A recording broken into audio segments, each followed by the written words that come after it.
classroom. Of course, we actively participate in discussion. So, gusto nyo na itong project na to? So, ipasok na natin sa Wednesday. Ako may mo outline. Sige. Hindi mo talaga gamit. Oo, bali yan. Sige. Sige. We are in a learner-centered classroom. Of course, we share ideas without fear of being judged. So, guys, sino itong plano ko sa roleplay? Sino na itong mananay? Ako eh. Ako ang tatay. Ako bata. Ako ina. Ako ina.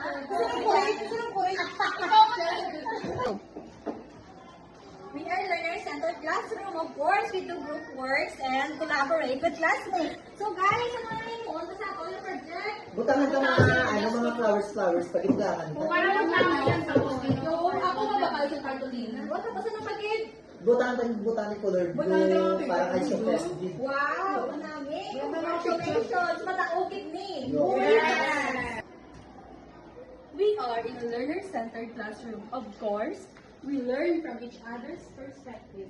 Guys, may medical lesson. Parang atong gamiton, Adi, Assure, for Ace of 5 Kids. Ma-4H kita, para kapos na lang, para makasipin sa mga sudyante. Gusto nyo na Diba? We are in a learner-centered classroom. Of course, we enjoy interacting and engaging activities. We are learner-centered classroom, of course, with the role play to express ourselves. We are in a learner-centered classroom. Of course, the teacher give us time before we answer. Children, what is the biggest planet in our solar system? Yes, Erika? Jupiter! Very good! We are in a learner-centered classroom. Of course, we believe that making mistakes is a part of learning. Children, what is the national flowers of the Philippines? Sirs! Yes, Jana? Wrong, sir. No, wrong. Some more answer? Sir!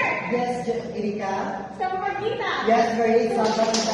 Jana, the national flowers of the Philippines is Sampagita. But that's okay. Take time to study again. To express our creativity.